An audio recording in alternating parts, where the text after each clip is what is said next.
Ao senhor Abraão Lincoln, se tem alguma consideração final a fazer? Senhor presidente. Não, senhor presidente. Com a palavra o relator.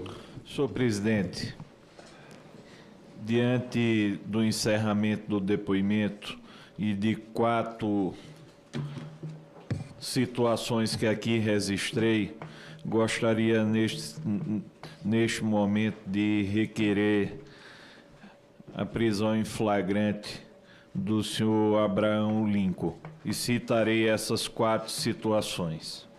Primeira delas, senhor presidente, logo no início da audiência, eu perguntei ao senhor Abraão Lincoln se ele conhecia um cidadão chamado Antônio Carlos Camilo Antunes, careca do INSS, e ele permaneceu em silêncio. Alguns parlamentares fizeram a mesma pergunta ao senhor Abraão Lincoln, e ele discorreu sobre careca do INSS. Portanto, nesta ocasião, quando ele negou, por meio do silêncio, falar a verdade, ele poderia até ter usado isso como recurso de defesa, desde que ele não tivesse respondido posteriormente aos demais parlamentares, ou seja, essa pergunta em nenhum momento o incriminava, tanto que, com a assistência dos advogados, ele respondeu, e agora a última parlamentar que perguntou foi a senadora Soraya, e ele falou explicitamente. Portanto, o silêncio dele foi calar a verdade. O segundo ponto foi quando eu perguntei a ele da relação com Gabriel Negreiros, e ele disse que era uma relação estritamente institucional. Olha, um segundo depois foi apresentada a foto dele mantendo a relação além de institucional. Terceiro ponto, quando Vossa Excelência e eu perguntei sobre o Adelino, e ele disse que tinha dado uma procuração específica para tratar de fato tal, deixando de responder, senhor presidente, que o Adelino tinha amplos poderes para movimentar recursos da CBPA, e com esses amplos poderes enviou 59 mil para a esposa do procurador-geral do INSS de então, senhor Vigílio Antônio, e 430 mil para o senhor João Vitor Fernandes em espécie. Em ambas fez afirmação falsa e calou a verdade. E por último, senhor presidente, perguntei por que ele tinha saído da CNPA, e ele disse aqui, claramente, ele disse: eu saí porque renunciei. Depois o senador Contarato mostrou que ele não renunciou, foi nada. O juiz determinou a sua saída com medida cautelar. Portanto, em 4 oportunidades, o depoente, na qualidade de testemunha nesta casa, faltou com a verdade, fez afirmação falsa ou calou a verdade. E por conta disso, senhor presidente, solicito a Vossa Excelência que, em respeito ao povo brasileiro, em respeito aos parlamentares desta CPMI, que o depoente seja preso em flagrante por infringência ao artigo 342 do Código Penal brasileiro. Obrigado, senhor presidente. Obrigado, senhor relator.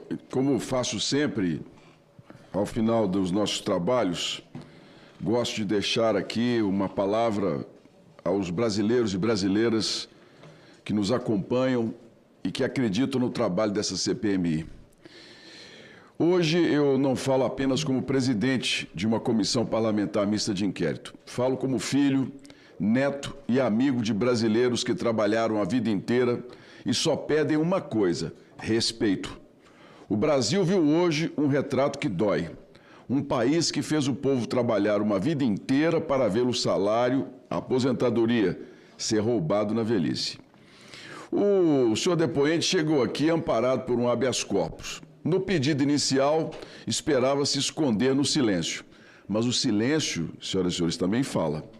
E o silêncio de quem deve explicações grita mais alto que qualquer palavra. Há um esquema muito bem montado de desvio de dinheiro público. E o que essa CPMI revelou ao longo dos últimos meses confirma o que o país já percebeu. Não foram falhas administrativas, foi uma engrenagem que atravessou governos, se manteve viva dentro do Estado. As associações assinavam convênios, as entidades intermediavam descontos, mas por trás disso havia uma estrutura silenciosa e permanente, capaz de sobreviver a trocas de ministros e diretores, como se um fio invisível ligasse todos os golpes. E esse fio partia de dentro da Previdência, de servidores que em algum momento abriram as portas para que o crime entrasse e se instalasse. Roubaram o pão da mesa de milhares de aposentados, milhões, na verdade. Roubaram o descanso das viúvas, roubaram a esperança dos órfãos do futuro do país. E ainda têm a coragem de dizer que não sabiam. Isso não é descuido, é crime. E quando o crime é cometido dentro do próprio Estado, o silêncio vira cumplicidade.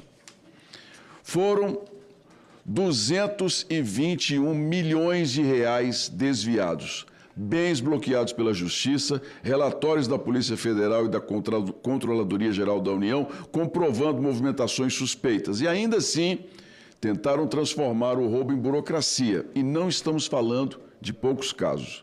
Foram mais de 40 mil tentativas de golpes, inclusive contra pessoas que já haviam falecido. Um desrespeito total à memória dos mortos, à dor das famílias e à dignidade de um povo que só quer viver com o mínimo de paz.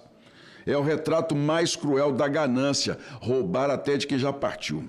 Por isso, neste momento, quero me dirigir a cada aposentado, a cada aposentada, a cada viúva, a cada órfão, a cada familiar que nos acompanha ao vivo, com o coração apertado e a esperança nos olhos.